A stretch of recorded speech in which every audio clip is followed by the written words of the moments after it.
Bonjour à tous, installez-vous confortablement, bienvenue en 2017 mais surtout, bienvenue dans ce deuxième épisode de Un artiste en 5 minutes, consacré à Leonid Afremov.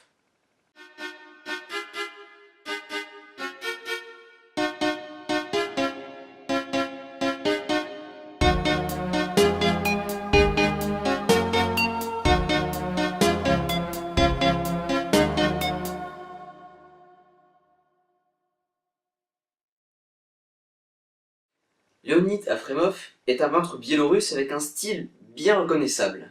Je ne vais pas vous faire attendre plus longtemps, voici quelques-unes de ses œuvres.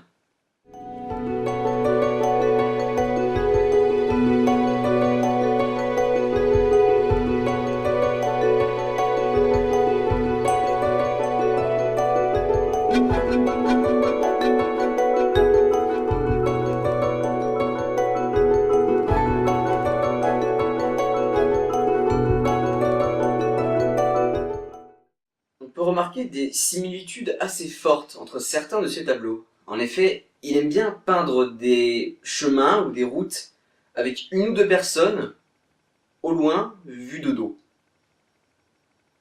Le reste de ses travaux se compose généralement de paysages de ville ou d'environnements plus naturels.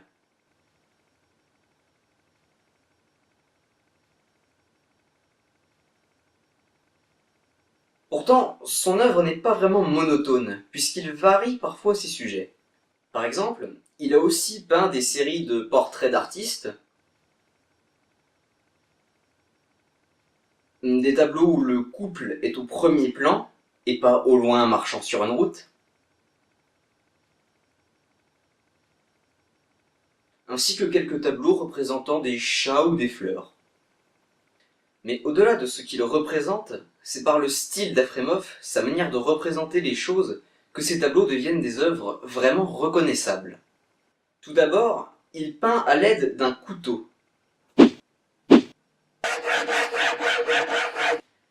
Non, pas ça. Un couteau à peinture, ou palette knife en anglais. Ça donne un côté un peu plus grossier au tableau. On voit les couches de peinture et les contours sont moins nets. C'est particulièrement visible sur certains tableaux d'Afremov.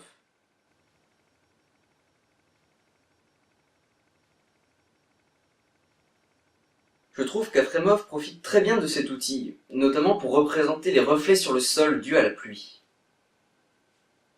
Ensuite, on peut dire que ces tableaux sont généralement très colorés. Les couleurs paraissent presque saturées, la réalité est un petit peu embellie en quelque sorte. Donc dans ces tableaux, Afremov déforme notre monde, il en gomme un peu les contours, il le rend plus coloré, plus positif. Arrêtez tout. Je crois que j'ai trouvé une interprétation possible. Et si dans ces tableaux, en fait, Leonid Afremov essayait de représenter le souvenir. Regardez, dans les tableaux d'Afremov, les contours sont un petit peu estompés, gommés, alors que les couleurs sont exagérées, sont plutôt magnifiées. Et je pense que c'est globalement ce qui se passe dans notre tête lorsqu'on a un souvenir heureux.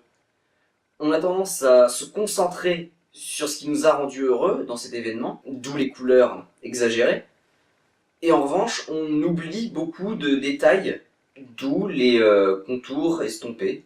Et quand on voit la quantité de couples qu'il peint, ouais, je pense qu'Afremov essaye vraiment de représenter, en quelque sorte, des souvenirs heureux. Et c'est de là que vient cette sorte de nostalgie qu'on ressent dans les tableaux d'Afremov. Je sais pas si vous ressentez ça comme moi. D'ailleurs, certains tableaux comportent littéralement Memories dans leur titre. Et il ne faut pas oublier les tableaux comme October Fog, ou plus récemment Dancing Under the Rain, qui, d'après l'artiste lui-même, représentent des souvenirs précis.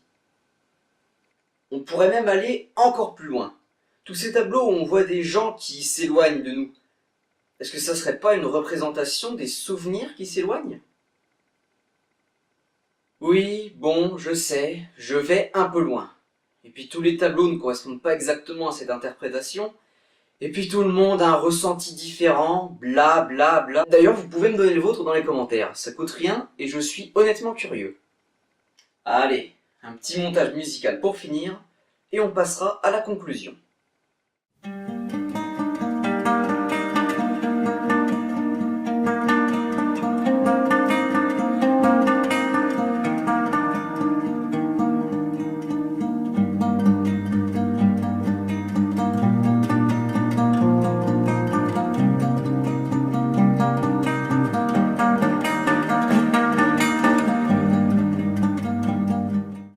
Les liens pour aller voir les œuvres de Léonid Afremov sont dans la description.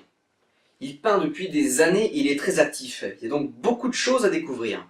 D'ailleurs, si vous aimez le style d'Afremov et que vous avez envie de décorer votre salon, ses œuvres sont en vente sur son site. J'ai une petite préférence pour ses œuvres plutôt récentes, mais j'ai l'impression que ses œuvres plus anciennes étaient plus variées.